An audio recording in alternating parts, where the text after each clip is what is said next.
আসসালামু আলাইকুম রহমতুল্লাহ।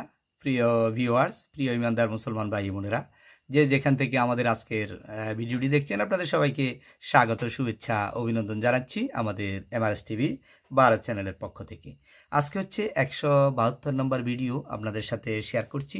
একটি ছোট্ট একটা হাদিস পড়ে শোনাবো। আমি আমল নিয়তে পড়ছি, আপনারা শুনবেন আমলের নিয়তে। বিসমিল্লাহির রহমানির রহিম।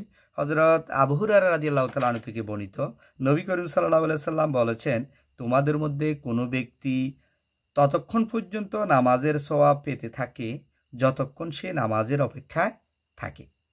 ফেরেশতারা তার জন্য দোয়া করতে থাকেন, হে আল্লাহ, এ ব্যক্তিকে ক্ষমা করে দেন, তার উপর দয়া করুন।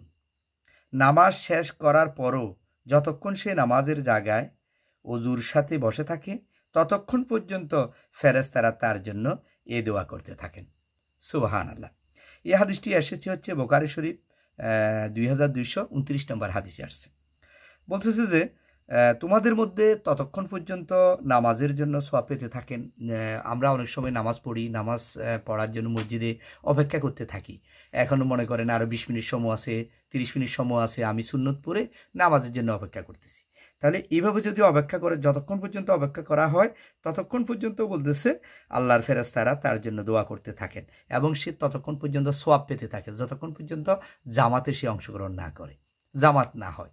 এভাবে নামাজ শেষ হওয়ার পরেও যতক্ষণ পর্যন্ত সে অজু অবস্থায় ওই নামাজের জায়গায় বসে থাকে, দোয়া করে, তারপরে বিভিন্ন তবজি তাহলিলগুলো পড়ে, সুবহানাল্লাহ, আস্তাগফিরুল্লাহ, আল্লাহু আকবার, এগুলো পড়তে থাকে, ততক্ষণ পর্যন্ত তার সওয়াব সে পেতে থাকে এবং ফেরেশতারা তার জন্য ক্ষমা প্রার্থনা করতে থাকে। সুবহানাল্লাহ। এই হাদিসটি বুখারী শরীফ গ্রন্থে এসেছে। এই হাদিস থেকে আমাদের এটাই শিক্ষা হচ্ছে, আমরা সবসময় নামাজের জন্য একটু আগে আমরা মসজিদে চলে যাব। যখনই নামাজের আজান দিবে সাথে সাথে আমরা মসজিদের দিকে চলে যাব। চলে গিয়ে 10 মিনিট বা 15 মিনিট আমরা নামাজের জন্য অপেক্ষা করব, ফরজ নামাজের জন্য অপেক্ষা করব।